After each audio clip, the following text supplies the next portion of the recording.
Check, check, check. All right, guys, get a seat, get a seat.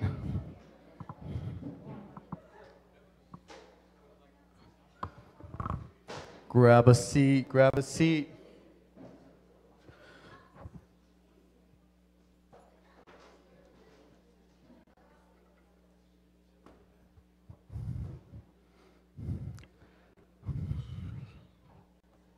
Let's work on those chairs, guys. You can do this. Let's move to the right. All right, a little. Isaac, if you can help me out. Just trying to get them over. Come on, guys. You can do it. Huh? Yeah? Huh?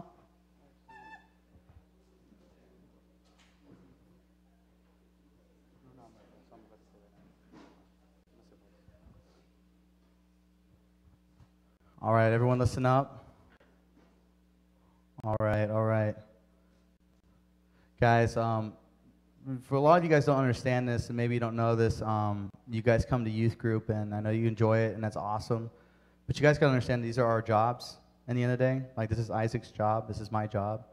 And, when you talk, just like in class, you talk to your teacher or something like that, a lot of you guys are talking during worship. And it's not just, it's the fact of you coming in here, and we want you guys to have that heart that says, I love God. But, man, when you're talking during a time that's supposed to be so sensitive, it's almost be like you screaming during a funeral or screaming during a wedding, something so sacred. And that's kind of what worship is. It's sacred.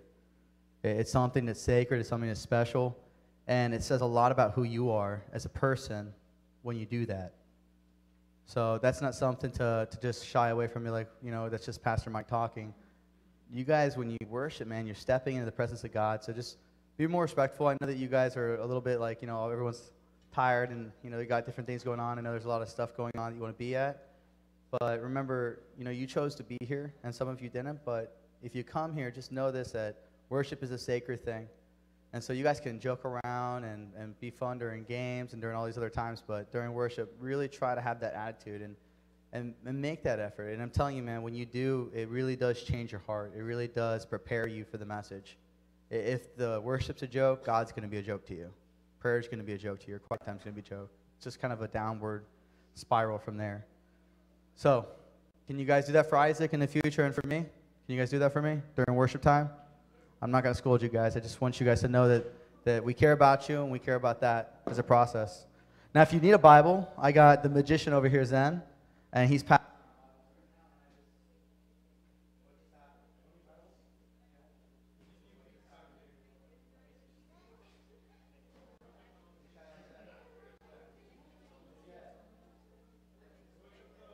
Check.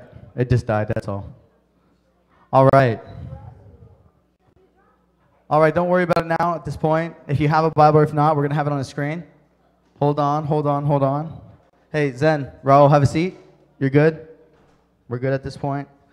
You guys need to learn to bring your own Bibles, and those New Testament ones aren't going to be really helpful today.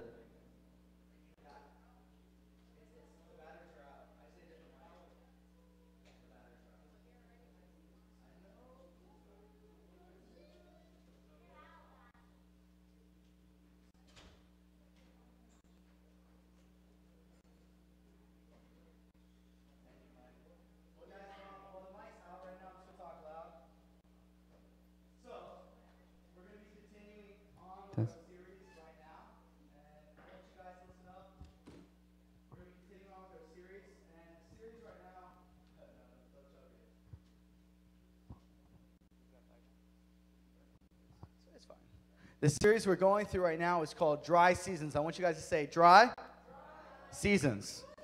All right, now many of you, if I was to look at your background, you don't have like a green thumb, or maybe some of you do, but you're not farmers. Raise your hand if you're a farmer. Put your hand back down. Put your hand down. Not just kidding. But seriously, none of you are farmers. There's not that many farms here in Miami. There's a couple. But a lot of you didn't grow up in farms. But for most of you who don't know this, your food at grocery stores comes from farms. I know I just blew your mind. I know you probably never heard that before, but listen up. What happens, guys, when you have no water, there's no life. I want you to listen up. When there's no water, there's no life. When there's no sun, there's no life. Both things are true in this world today. Just like that, you take away sunlight and you take away water, famine comes in no time. And the series that we're going through, Dry Seasons, I wanted to take it beyond the norm. I want you guys to see that a lot of our life is spent in the ordinary. Most of you don't have LeBron James for your dad. Most of you guys don't have famous movie stars for mom and dad. You don't live in $5 million, $5 billion mansions.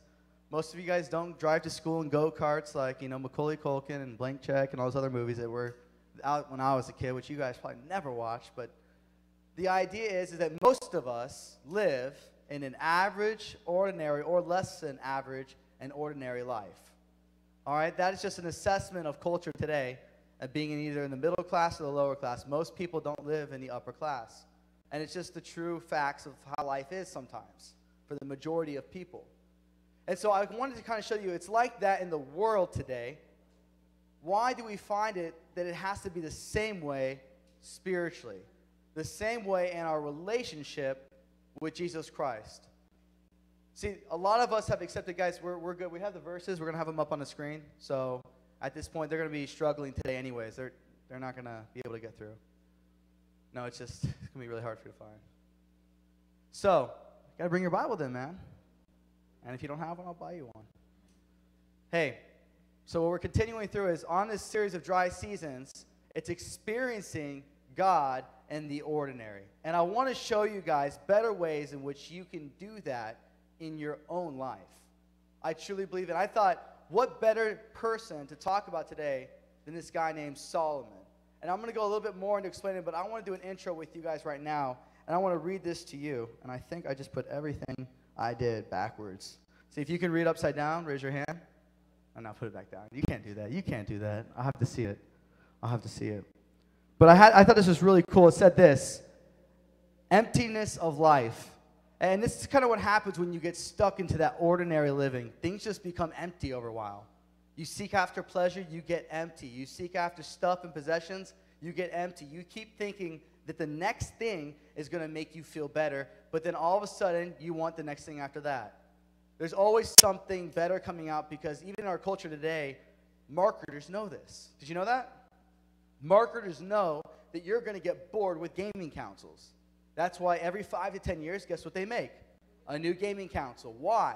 Because they know the likelihood of keeping your attention is going to shift. So marketers are always working on trying to get you to buy into the next thing so that your focus is never on your money, but always what you don't have. So you're always spending what you don't have. You're always buying what you don't have. You're always trying to get the next thing to get your fix, to feel full, to feel good. And even when you get there, you're happy for a season, you're happy for a time, but you find that you're just not getting what you thought you were going to get out of the object, out of that thing, out of that possession, out of that stuff. Again, you have found this other form of emptiness. I want to read this to you guys today. It says, emptiness of life. The Pelican is the world's most unwanted ship. You guys can memorize that right now. Maybe if you go into class and you're in a history class, you can tell your teacher about the ship called the Pelican. And it says this: the Pelican has been sailing since 1986. All right? That's a long time for a lot of you. My older brother, that's when he was born. In 1986, with no place to dock. Everywhere the Pelican goes, it is rejected. I'm going to explain to you why in a second. It is unwanted, and it is denied. Why does the Pelican always wander aimlessly? All right? Why is it never allowed to port into different shores? In 1986, there was a political convention held in the city of Philadelphia. But during the week of the convention, the sanitation department went on strike. Could you imagine right now all the trash that you have having to stay in your house for an entire month? Just keep building up. Some of you are like, that's what I already do, man, in my room. I never pick up. It's awesome. I love it. You got to learn to love your own smell. You know, if you're like my wife, you're always cleaning because my wife is always picking up after me because I'm messy. I know, it's bad. It's bad. I'm working on it. But the idea is that no one likes to live in their own filth. No one likes to say, man, I've worked really hard at the gym. I just want to take my dirty, sweaty, smelly body and lay in my bed and not clean those covers the next day. And the next day, and then you're like, man, is that my smell? It's always bad when you start thinking that you smell bad, because that means everyone else thought you smelled bad 2 days prior. All right? So it's just been brewing on you. So I want you to imagine that you're in your house and there's all this trash building up and no one is taken out in a month. This is kind of what this has happened to this ship. Let me explain. So the sanitation department goes on strike. The sanitation workers used political convention to make their statement. They went on strike, and there was nobody to pick up the garbage in the entire city of Philadelphia. Not one garbage man out there. Could you imagine that? The stink. No one wants to be in Philadelphia at that moment. It's not like, man, I'm going on vacation to the city of brotherly love. You're like, man, I want to get out of the city of brotherly stink. All right? It's bad. It's really bad, just like that joke. It's okay. You guys don't have to all laugh at once. So we continue through here, and it says this. Get this. They went on strike, and there was nobody to pick up the garbage. The problem got so bad that eventually the trash of Philadelphia was collected, listen to this, by other city workers and put on a bow of the Pelican just to get it out of the way. It's a huge boat. It's a 466-foot freighter. I want you guys to imagine this thing is probably like the size of the ark.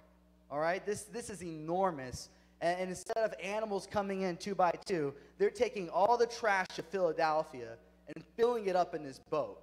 Now, most of you, man, if you have all this money and you're a millionaire and you're looking out to buy boats, the one boat that you don't want is the Pelican.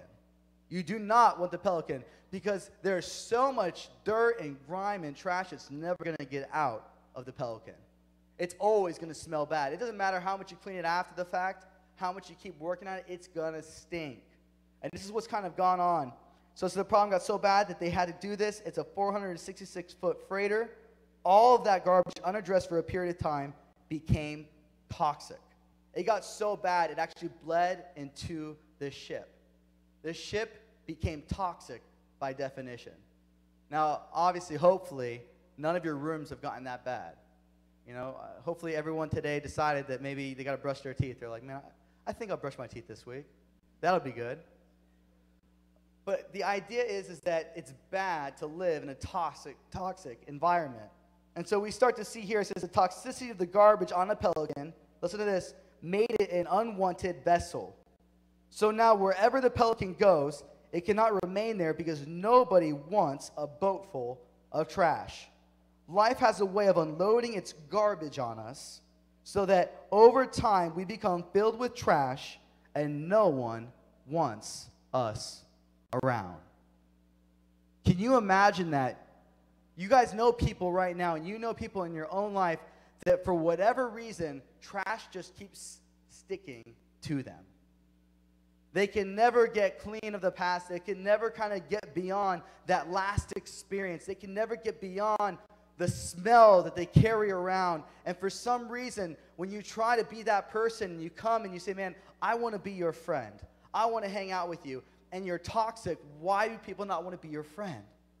Because they know what you bring to the table. They know that, man, you're not the person saying, okay, I'm working on the issues of my life. You're that person that says, when you come to me, you're going to get a lot of, come on, trash. Say it loud. Trash. And not many of you want that in a friendship. You don't say, man, I want that guy over there. He looks really trashy. That's going to be my friend. Yeah, that guy.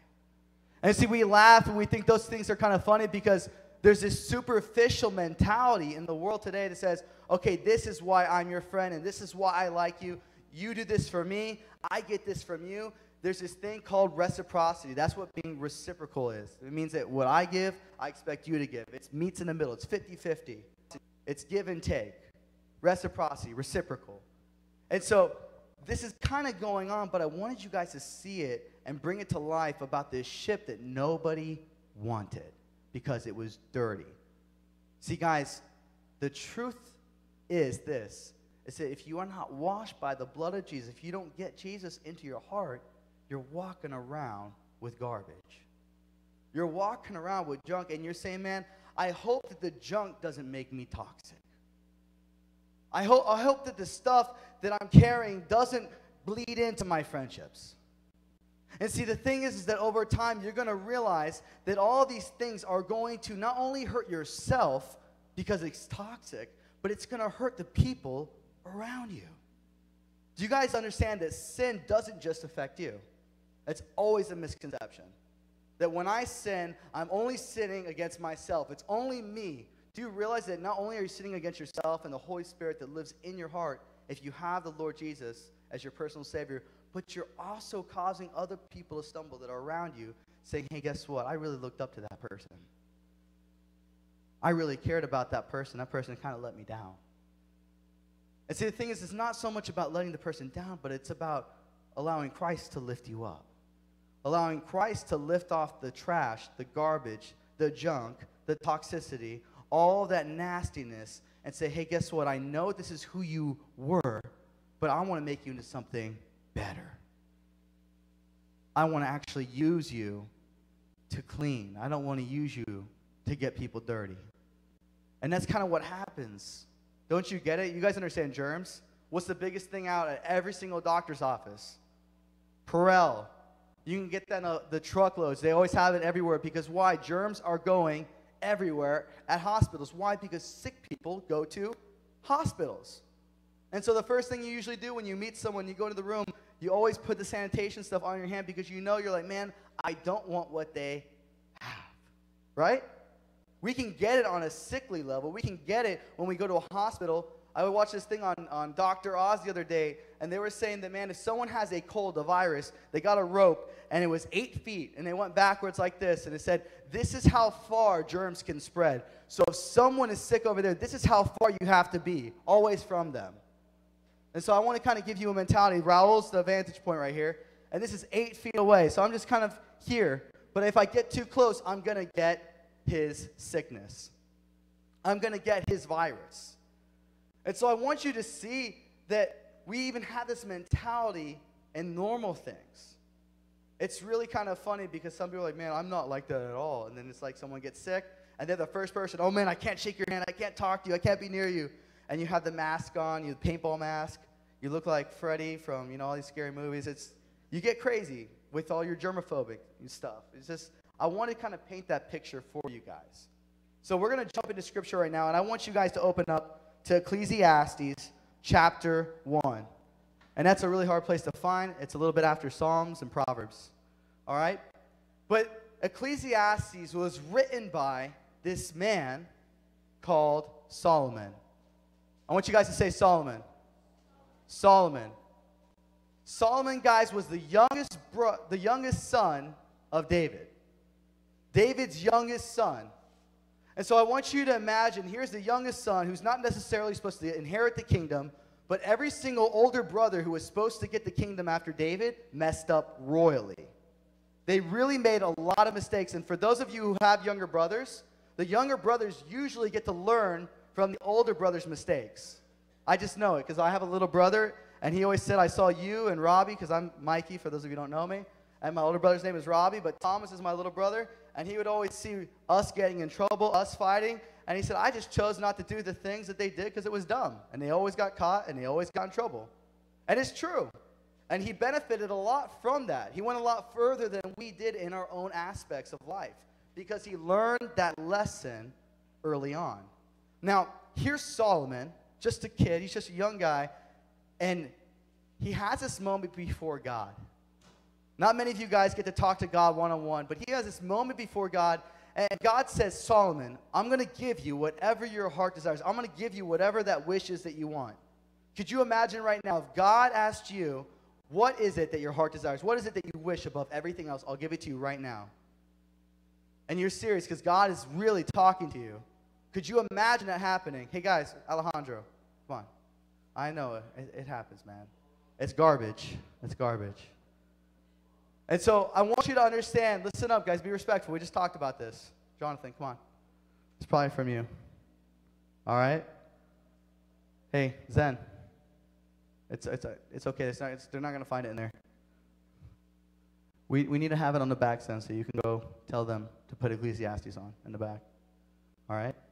Hey, guys, I know it's really hard, but remember, if I stop, we don't finish. All right? So there's this guy named Solomon. And Solomon is the youngest of all the sons of David. And he has learned all the dumb lessons from his older brothers, and a lot of his brothers have been killed, have been murdered, have been executed because they have done a lot of dumb things. Now, here's Solomon. He has his point before God, and God comes to him in a vision, and he says, Solomon, I'm going to do anything and give you anything that you want. What is it that you want? You know what he says he wants? Wisdom. Now, most of you wouldn't say that. Most of you might have this altruistic mentality, because I know that in our youth group, there's a lot of people that come from divorced backgrounds. You might say, man, I just wish mom and dad would get back together. Or some of you might say, man, I just wish that my parents, their finances, they just weren't so tight all the time. I wish it wasn't so tough. Some of you might say, man, I wish my older brother would stop bullying me. Some of you might say, man, I wish I could get better grades at school. I wish I was smart. And you are, you just don't work hard enough. You might even say, man, I wish I could be a harder worker. You guys might say, man, I wish I could get that girl to like me. Man, I wish I could get that guy to like me. You might have that mentality, but listen up. Solomon asked for wisdom. Do you guys know what wisdom is? See, you said knowledge. I heard someone say that. It's fine. Zen, raise your hand. You said knowledge. Get this. How many of you right now have a knowledge in something? Knowledge. Raise your hand if you have knowledge. Knowledge, here, put your hands back down. Knowledge, guys, get this. Knowledge for the sake of knowledge is useless. Knowledge for the sake of knowledge is useless. Don't tell that to your teachers. They'll be like, what? That's what we're doing. We're teaching you. Listen to this. But wisdom is the application of knowledge. Wisdom is the application of knowledge. You can have the know-how, but you can never want to do it. You could know how to work out really well, but you could still be obese and overweight. You could have the know-how to take 2 Tylenol when you have a headache, but if you don't take those 2 Tylenol, guess what? The headache is not going to go away. You could know how to communicate to your parents to get what you want, but if you come in talking all sarcastically and you say, this is what I want, and you demand it right now, you know that you're probably going to get grounded.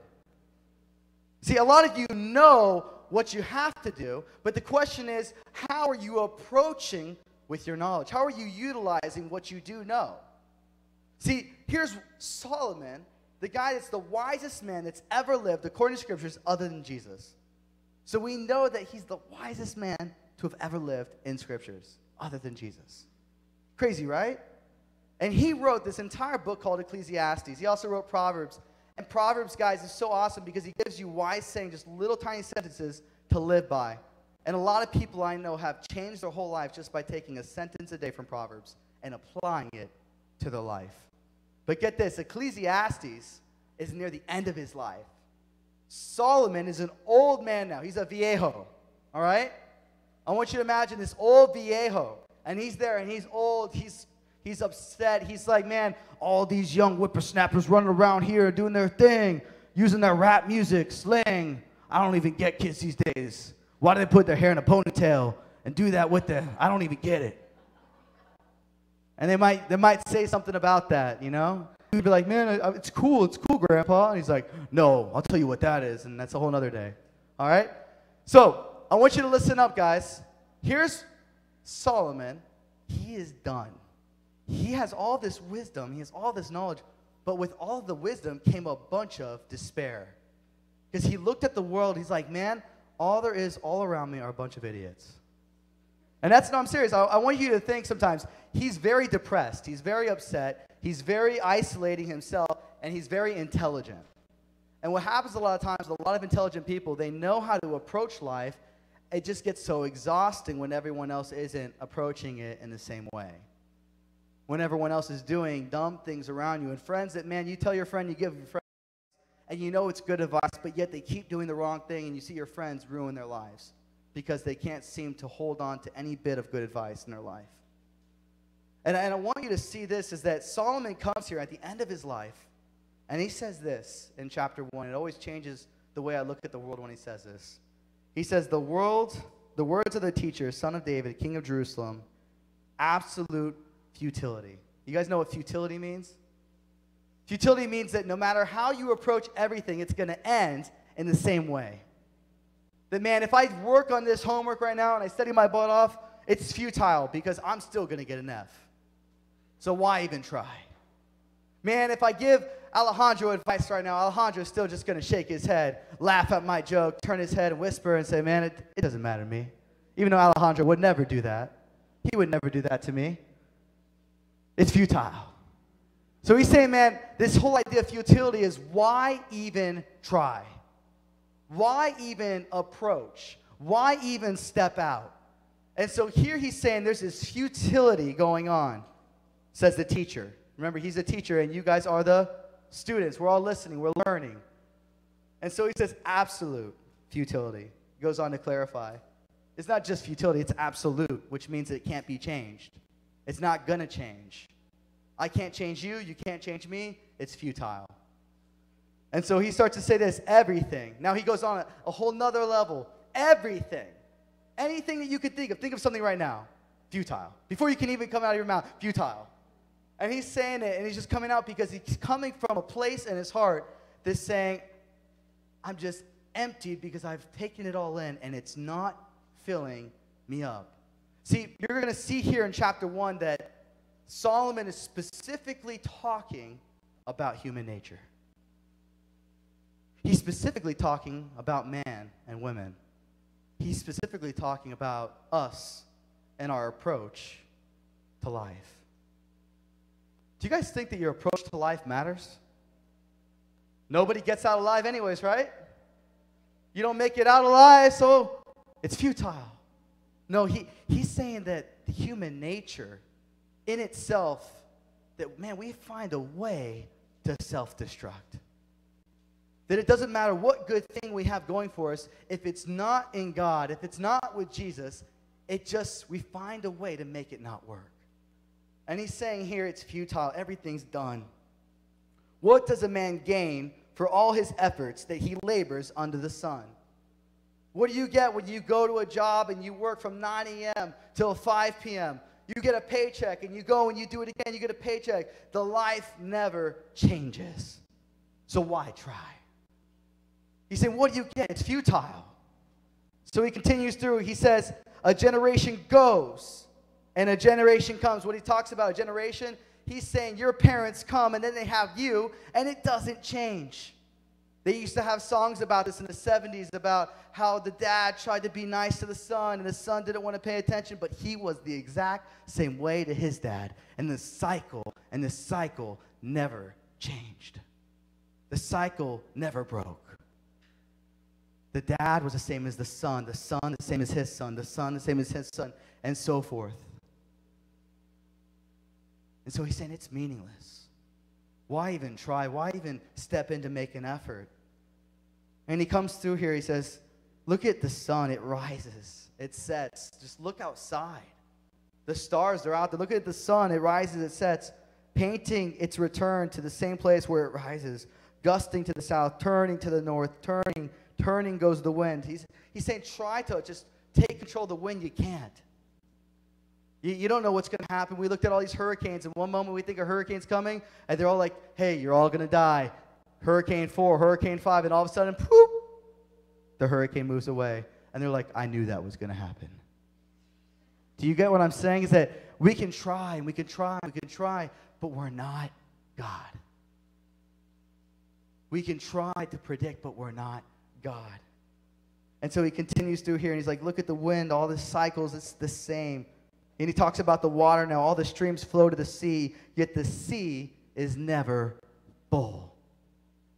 He's saying, man, look at all the rivers. Look at all the stuff. Everything is going to reflect into the ocean, but yet the ocean is always pushing it back. It's never satisfied. It's never full. So he's making all of these analogies on how no one is ever satisfied. Kind of negative, right?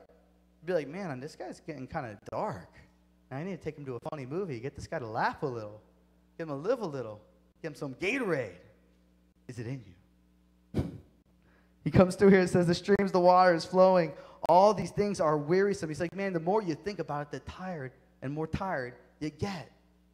He's like, you're just killing me on the inside. And he says, man is unable to speak. The eye is not satisfied by seeing. He's like, man, you see something you want right now? I know a big thing for a lot of guys is Call of Duty comes out. And then all of a sudden I'm looking at the old Call of Duties I have, and I'm like, man, I want to go buy another Call of Duty, but do I want this Call of Duty anymore? If I have this Call of Duty, I probably won't be playing this Call of Duty anymore. Maybe I need to sell this Call of Duty. Okay, I sell it, and I buy the new one. And I'm telling you, this is kind of what goes on in my mind. And you always want the newest thing. If you have FIFA, for instance, you have a game like FIFA, you want the newer one. You don't want to get the old one. And so even in our small ideas and mentalities, we're always looking with our eyes. Ladies, that dress that you had 2 years ago, your mom say, man, we have a new outing. You don't need a new dress. You got the one you bought 2 years ago. And you're like, Mom, that's 2 years old. All right, and you want that new one. You want to look good when you go out. The eyes, the seeing, he's like, man, it's never enough. You always have to have more. So he's saying the eye is never satisfied either. He says, or the ear filled with hearing.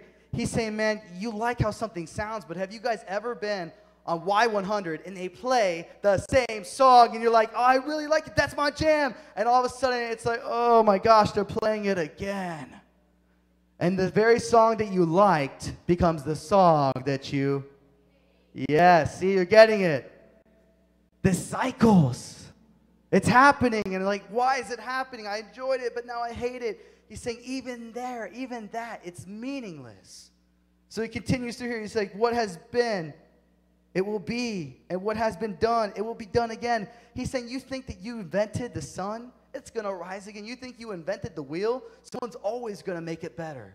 Someone's always going to outdo what you did. See, right now, a lot of you fall asleep in history class.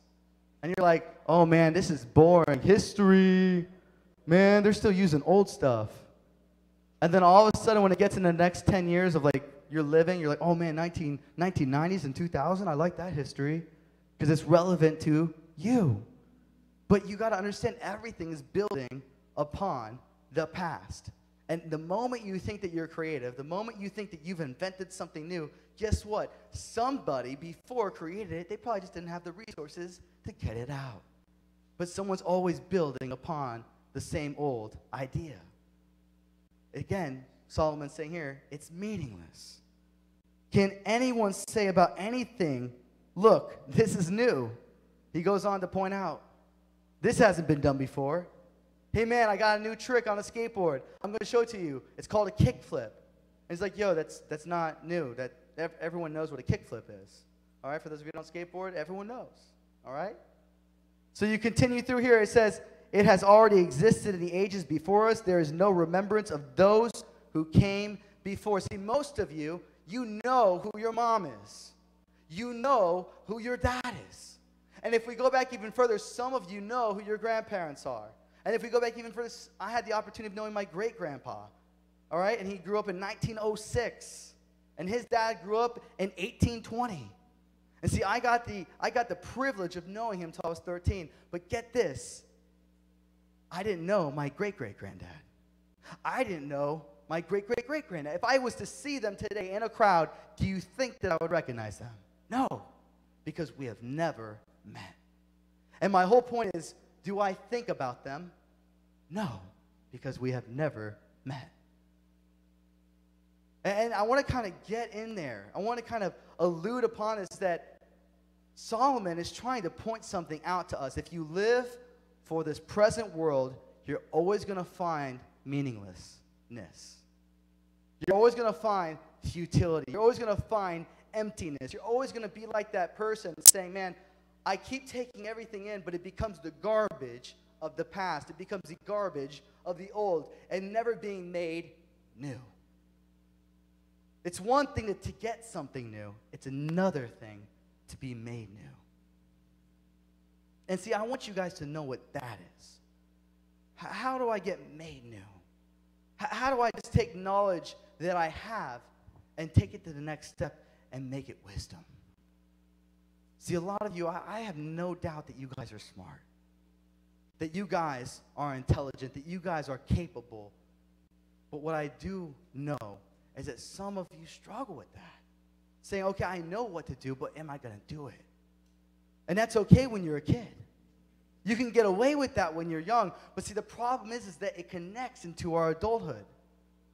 That sometimes we're like, well, I never had mom pressure me or dad on me. Or maybe sometimes it's the opposite, and mom and dad were always on me. They were always pressuring me. But guess what? Solomon would say here, either way, you're still going to end up in the same exact place as everyone else at 30, and the same exact place as everyone else at 40. You're always going to be judged by the status quo.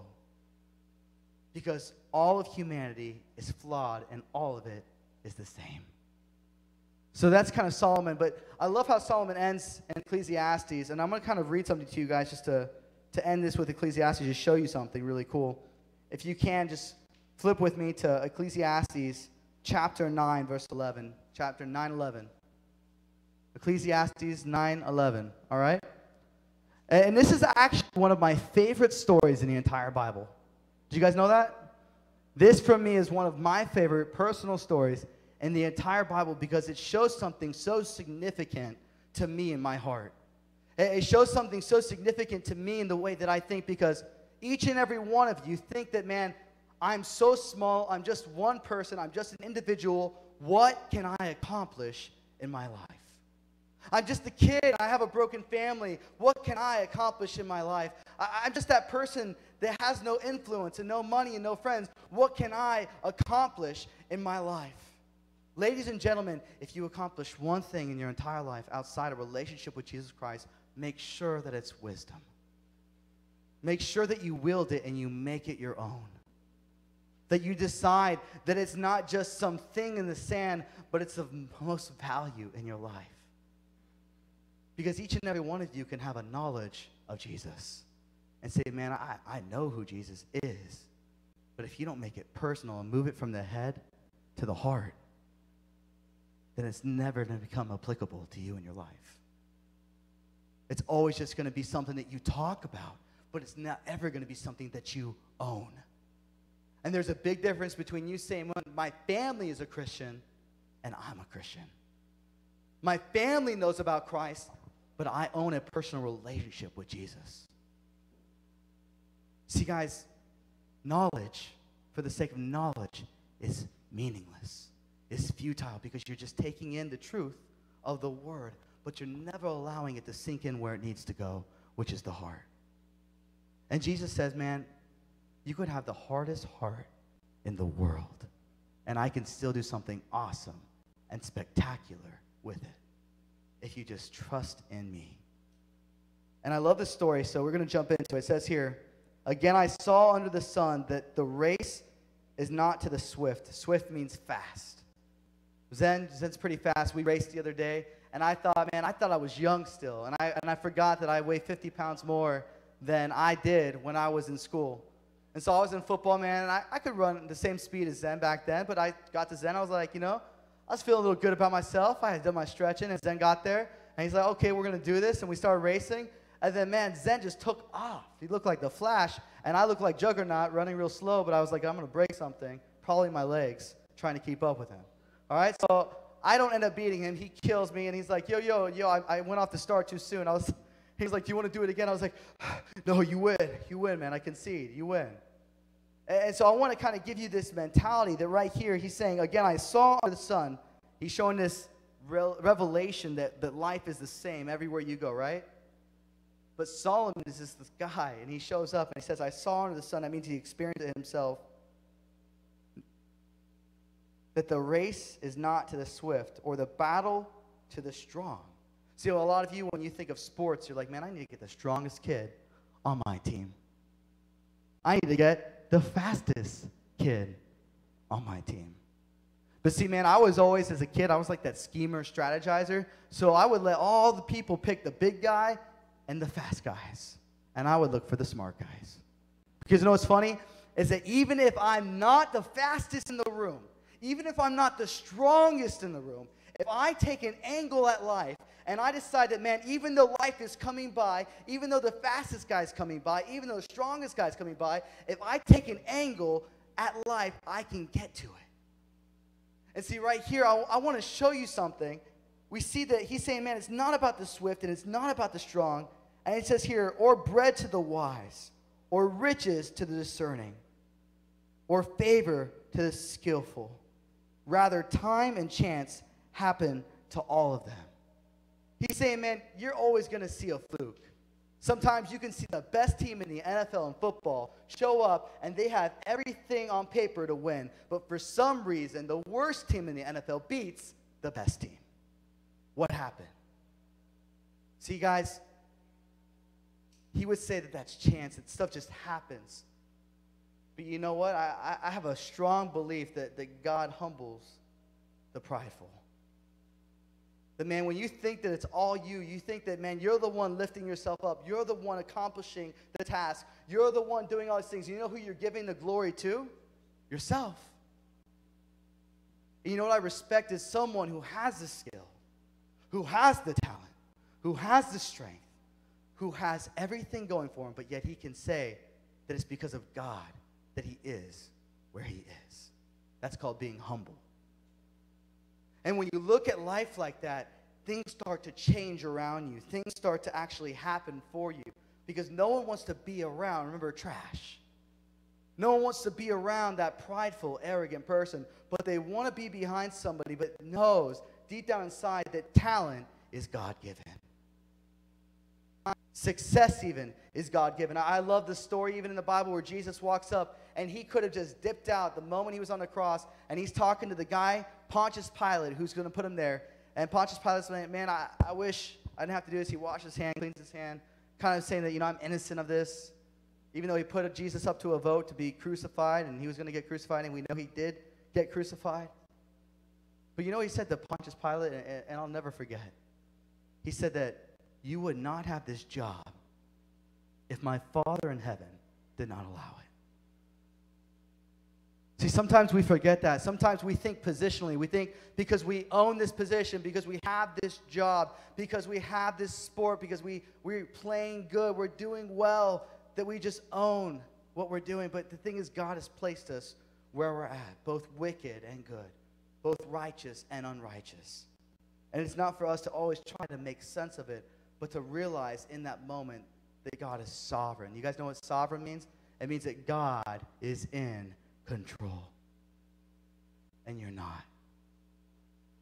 And so we see here's this man, for man certainly does not know his time, like fish caught in a cruel net, or like birds caught in a trap. So people are trapped in the evil time as it suddenly falls on them. And this is the story in verse 13 that I'm talking to you guys about. He says, I have observed that this is also wisdom under the sun, and that is significant to me. There's one instance where Solomon steps out, and he's saying, man, I want you guys to listen up. I'm the wisest guy in the world, and I told you a lot of stories. I said a lot of positive things. I said a lot of good things. But one thing I haven't really ever focused on is this. I've never given this much attention to one person. I've never given this much attention to one story. And so I opened my eyes when the wisest person in the world says, right now, he says this. He's saying, it wasn't significant to somebody else. He's saying, I watched it myself, and out of anything I've ever watched as the most wisest person in the world, he's saying this right here is significant to me. So this is when I kind of opened my ears and I listened. He says here, there was a small city. I want you to imagine a small city. And a great king came against it, surrounded. So I want you to think, this small city's there, and all around the city are soldiers. All around. You can't get out. There's nowhere you can go. In our modern day definition, we would be like, man, you are screwed. You are done. You are it. You aren't going anywhere. You're dead. And most of us would concede. Concede means to give up. Most of us would quit. And you know what's crazy? I love this. He says, it surrounded him and built a large siege work against it. He's saying he didn't just surround the city. Have you guys ever seen those catapults, like on those war movies that shoot stuff into the city? He's saying they had those. They had the drawbridges set up. They had the giant rams to break down the doors. There was no way that any person watching would think that, man, that city's going to make it out alive. But remember, they're surrounded. He says, now, listen to this, and I love this, a poor, wise man. I want you to listen to this. Being poor meant that he was without resources to accomplish the task. See, a lot of you have a job in your life, and you have resources to get the job done. When your teacher gives you an assignment, they give you goals, and they give you pencils, and they give you paper, and they might tell you how to do it, and they might instruct you.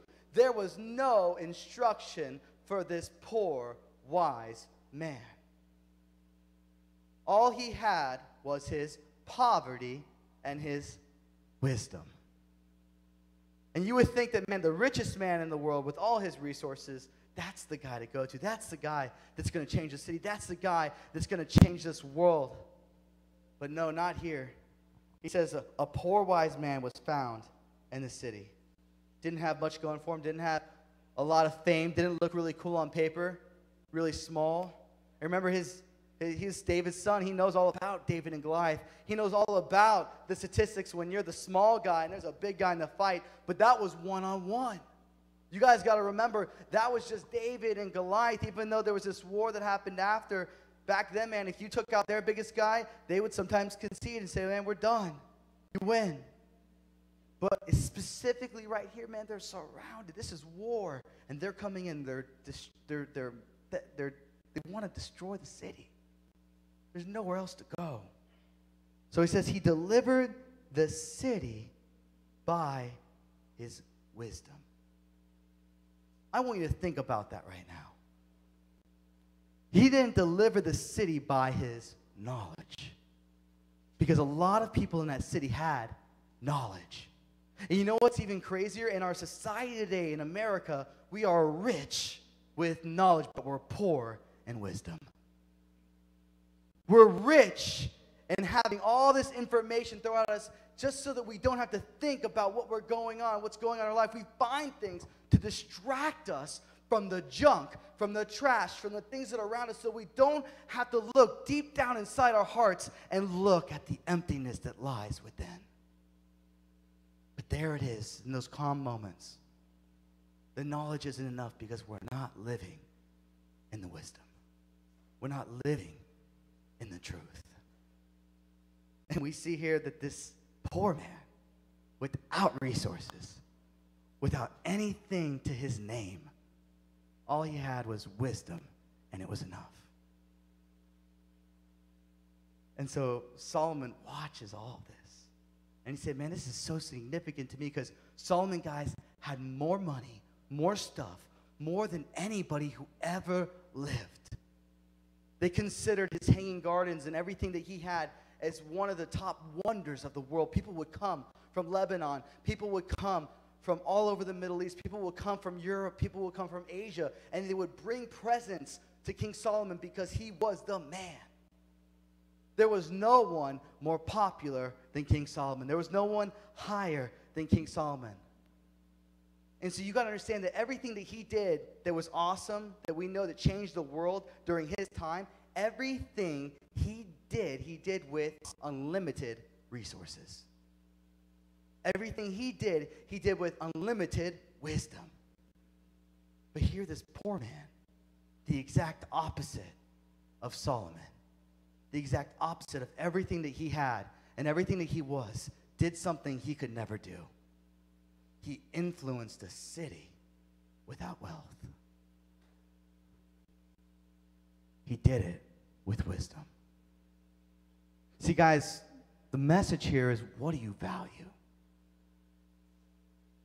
Are you allowing life to so distract you that you can't see what's right in front of you? And that's that Jesus is most valuable in your life. That you could be the richest person in the world. We know that Scripture talks about rich young rulers and rich people that came before God. And he said, God, man, I'm ready to follow religion. I got religion down. I can do religion all day. And Jesus says, I understand that. You can do that because it's easy for you. Because you have unlimited resources. But you're leaning in the wrong direction. See, guys, what happens is that when you're like that, you're saying, man, this is all that matters to me, and I'm putting all my hope into it. I'm putting all my strength into it. I'm putting everything I am, and I'm leaning on it. But you know what David said? He said, don't lean on that. Lean on God for hope. Lean on God for knowledge. Lean on God for wisdom. And even the wisdom of this world is foolishness to God. See, man, it's not so much about what the world thinks, because no matter what you think about the world, take it from the wisest guy in the world. He says it's meaningless trying to make everyone happy. It's meaningless trying to always make money. It's meaningless trying to climb to the top. It's meaningless worrying about money 24/7. It's meaningless always trying to live one day to the next. But he's saying, you know what has value? God. And when you all take the time to take away the distractions of your life and say, what is most valuable to me? Let's make it personal. What is most valuable in my life right now? You know what it is? It's whatever you spend the most time doing. In the Old Testament and in the New Testament, he said, man, where your treasure is, there your heart will be also. But in our current 21st century, where your time is, there your heart will be also. Because, man, we live so we don't have to feel time.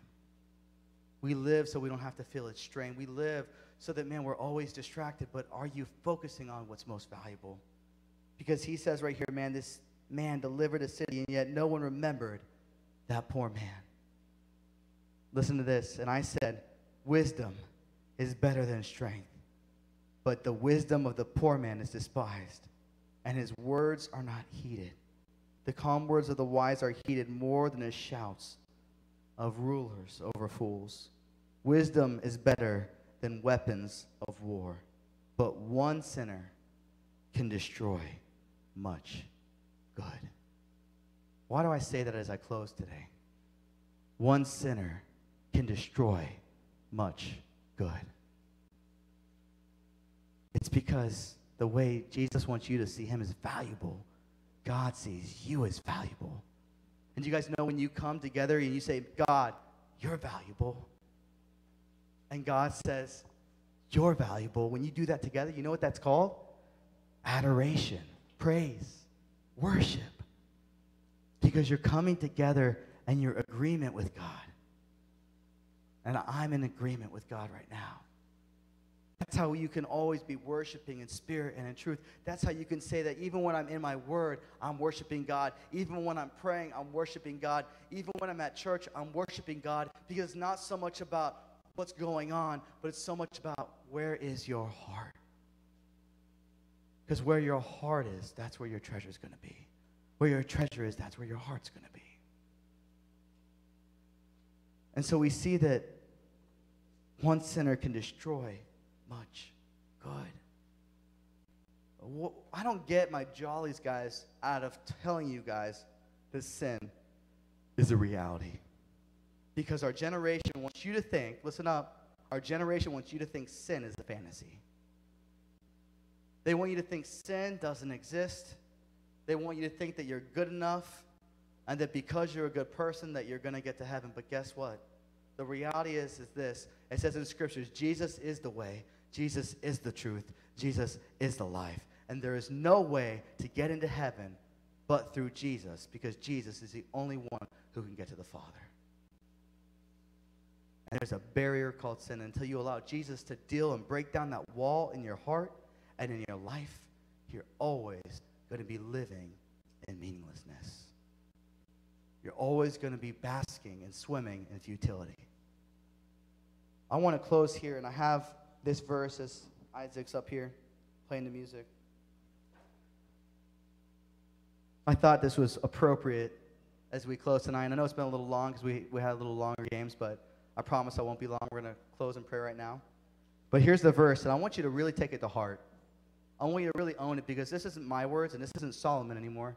This is Jesus himself. And Jesus said this, you, each and every one of you in Matthew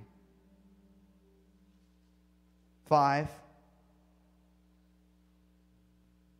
it says, you are the salt of the earth.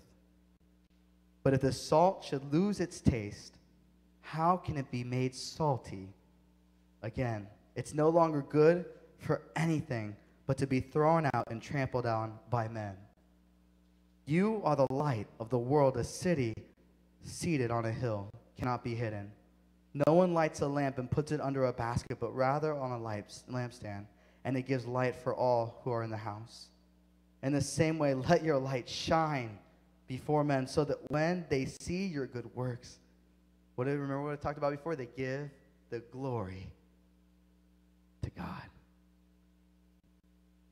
See, guys, when they see your good works, and they see you living the way that you're supposed to be living, people praise God. And they see your God behind your experience, behind your life.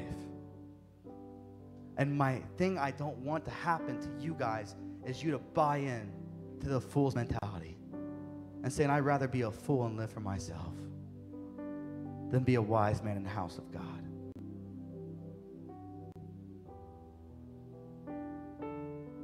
It says in Psalms chapter 1 that the wicked stay in the counsel of the ungodly. But the righteous man, his house man is with Jesus, is with God. You can be one or two people in this life. You can be a servant for Christ or a servant for self. And before you come to God, you're already one of those. And you know how to do that real well. The hardest thing for me to do as a Christian when I first came to God was saying that people matter more than me. That my neighbor matters just as much as I matter myself. See, guys, when you start to look around, you start to see that the world is not just about you. That there are people all around you that have knowledge. But like these people, they're surrounded by wickedness. They're surrounded by hurt. They're surrounded by distraction. You know, the craziest thing is that Satan will distract them straight to hell. And they'll never get to hear the gospel because we're not being the salt. We're not being the light. We're not being that poor man in spirit, saying that even though I'm poor, I got a God who says I'm rich. See, guys, I don't preach money. I'm not preaching you guys to always come here and give and give and give to the youth group. But I am telling you to give and give and give to those that are lost, and to those that are in need, and to those who need to taste your saltiness, to those who need to see your light, to those who need to hear your gospel, to those who need to experience your God. That becomes meaningful. That becomes worthwhile. That becomes life-changing. That becomes awesome. And this even idea of awesome is when you get before God's presence and you get before God's glory, that you stand there and you realize, man, God in all of his weight could crush me right now because of my sin. But Jesus in all of his grace lifts me up. Jesus in all of his strength says, you know what? Even though he deserves the punishment, I'm going to give him the reward because he's put his trust and faith into me. See, guys, I don't want you to be wise by the world's standards, because the world is perishing. The world is passing away. It's here today. It's gone tomorrow. And you're going to find that as you grow up to be old men and old women, and you have kids now, and you're preaching to them and you're talking to them, the only thing that's going to matter is where you placed your faith, where you placed your belief. What you said in your home was most valuable. You got to choose, like the man in the Old Testament said, you know what, for me and my house, we will serve the Lord. For me and my heart, I'm not going to live as if God doesn't exist, but I'm going to live in an urgent mentality knowing that God can come back tomorrow, and I don't want to be caught in the field doing nothing. I want to be caught doing everything for God. Guys, the revival doesn't start with the preacher preaching a message The revival in this generation today starts with youth who say, you know what, even though the world is falling apart all around me, I am going to be a lighthouse on a hill. I'm going to stand up and I'm going to preach the gospel because I know I don't have to have a degree to talk about Jesus. I don't have to have every little thing together to know that Jesus paid the price of sin on the cross for me. I don't have to know everything to know that Jesus is everything to me. And when you have that value in your heart, it becomes a beacon of hope to the lost. Because they see that I don't have that hope in my heart. I don't have that drive in my life. I don't have that joy in my living. And immediately you become desirable. Immediately your life that was full of trash before becomes a beacon of hope now. Solomon, guys, the wisest man in the world, says that if you cherish wisdom and you start applying what you already know about God, that you can see your city changed. That you might think that Miami, guys, it's a place of sin and everyone's doing it, so why not me too? But all it takes is one poor man that loves God with his entire heart, and he can change the world. Will you be that poor man and woman? Will you be that poor person that says, even though I don't have the resources, my God does. Even though I don't have everything together, my God's working on me. I'm still getting worked on. I love it. Because it says in scriptures that he who began a good work in me is faithful and just to see it to completion. That God never leaves something half done. That any kind of brokenness you're still dealing in your life right now, it can be dealt with in this very moment by coming forward and saying, guess what? I know I've been living foolishly. And I have a lot of knowledge, and I've heard a lot of sermons, but I haven't been applying it personally. If that's you right now, you've had a lot of head knowledge, but it hasn't gone to your heart until right now because you haven't seen the value in it. This is your time to go to God and say, man, God, I value you. Above all, I'm going to be that lighthouse. I want to be that beacon of hope to my friends that need you so desperately. This is your time, guys. Come forward.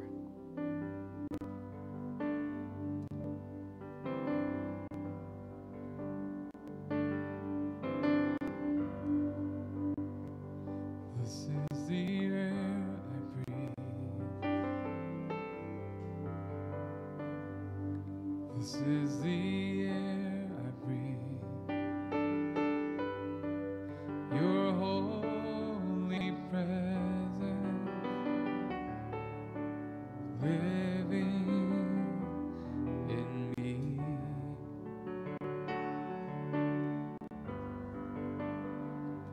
This is my daily bread. This is my daily bread. Your very word spoken to me, and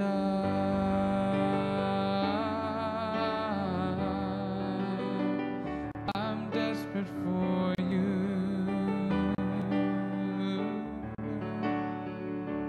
and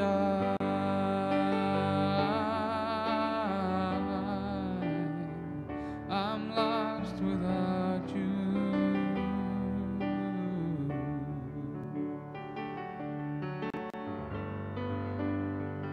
This is my highest praise.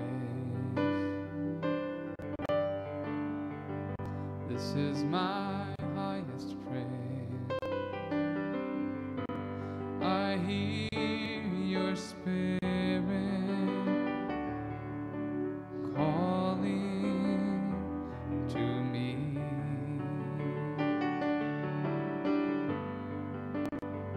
This is my destiny. This is my destiny. Your sweet anointing falling on me, and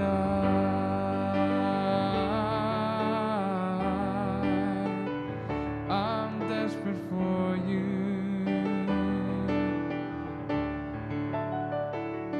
and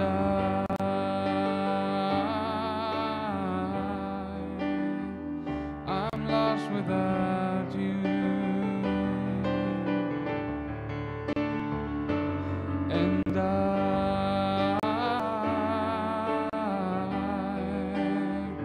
I'm desperate for you, and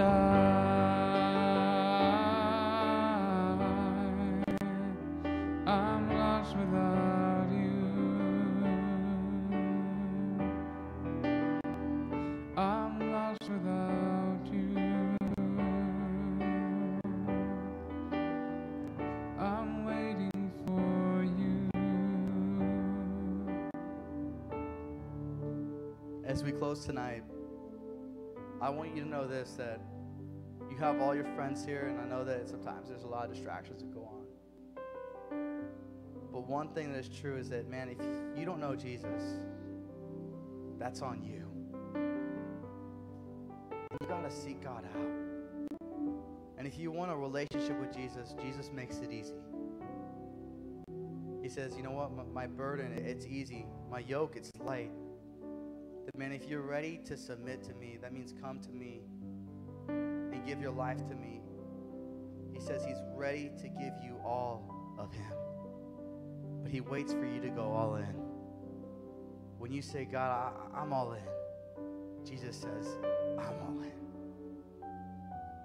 And right now, if that's you and you know in your heart, man, you've been going halfway. When you're doing a bet, man, it's called hedging your bet. You know, but you just don't put it all in. Man, a lot of us are guilty of that, but that's not how salvation works. You can't say, man, I only want 50% of my life to go to heaven. I only want 50% of salvation, because you're still going to get 50% of hell. Jesus says, man, you got to go all in. It's when that heart is fully surrendered and saying, man, I submit to your wisdom, God. That's when he starts to give and pour his life into you. So right now, if that's you and you want to have salvation, if you want a personal relationship with Jesus, just because we're short on time, come to me after, find me. And we'll get it done tonight. That you can know today that you have a place with Jesus right now. As we close, I want you guys to put your head down. No one else looking around. I've been thinking, man, all of you guys, most of you haven't even gone outside of the country to third world countries, and some of you have. But man, I've been to the poorest place in the world, and that's Haiti, in Port-au-Prince. You know what happened to me when I was in Port-au-Prince? I saw a bunch of kids who had nothing. They didn't have a cell phone to look at. They didn't have a friend all the time to talk to. All they had was their family. But man, do those people love church. And man, do those people cherish God. You know what's crazy is that, man, they wouldn't give up what they have for what you're experiencing right now. Because while you live in distraction of things and stuff, you're missing the greatest thing of value, which is God. And those Haitians, man, they can send a service for 8 hours. And I'm like, wow, because even for my standards, that's long. You guys can't even make it 1 hour. But man, 8 hours of just serving and worshiping God. And man, they do it with an exuberant, a happy spirit, joyful. Because that is their greatest rich. That's their greatest value. That's their greatest object. It's time spent fellowshipping with God. I want you guys to do something different this Halloween and the next couple days and this week. I want you to look at how you spend your time. I want you to look at how you have knowledge, but how you're not using it as wisdom. You say you have God in your heart, but yet I look at your lives, and if there's no fruit, there's usually no God behind it. Because my God, guys, is bountiful. My God sees difference. My God makes changes happen. And even if you're a poor man and you're lacking resources, you can still do big things for the kingdom of God. So my hope for you is that hope, to hold on to wisdom, to make it valuable in your life, to get away from the noise of this world sometimes. Find a closet, find a bathroom and a shower, find somewhere where no one else is, and talk to God. And let God talk to you.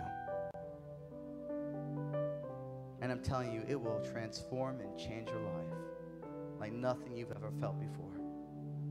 We're going to close and we're going to pray. Dear Heavenly Father, I pray right now for this youth group. I pray that someone here would be the person to take up that revival to change the city. God, I used to think it would take a whole entire youth group, a whole entire church, a whole entire audience to change the world.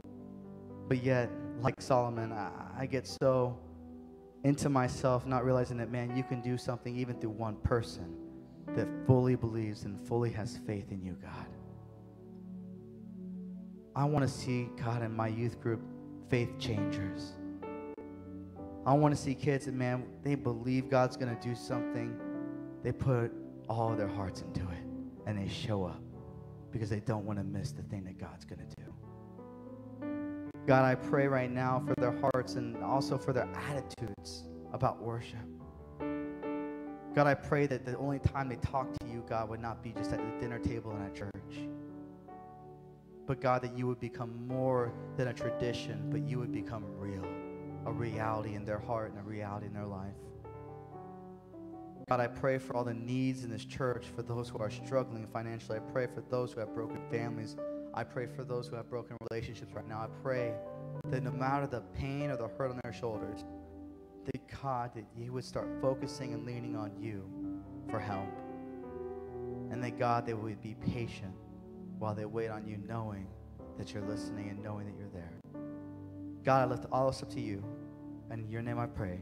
Amen.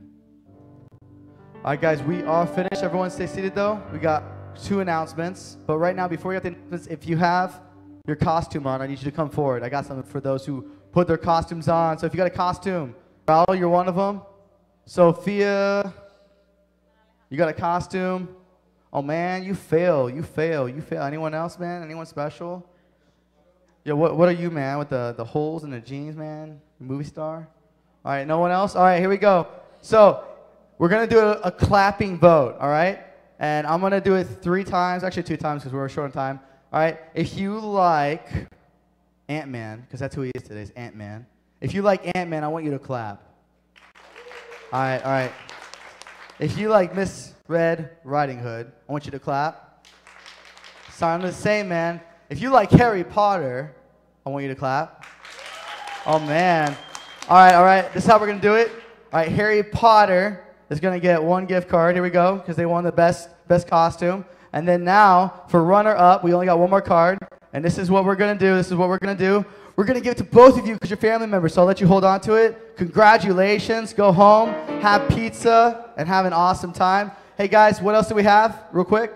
My lovely wife has something to say. Okay, so tomorrow's Trunk or Treat. If you guys can come and help us, we need you guys giving out candy or whatever the case, so you can sign up for a time. That would be wonderful. And there is food in the back. All right, guys. Go get it. All right, you guys can go. You are dismissed. Please pick up your chairs, and there's food in the back.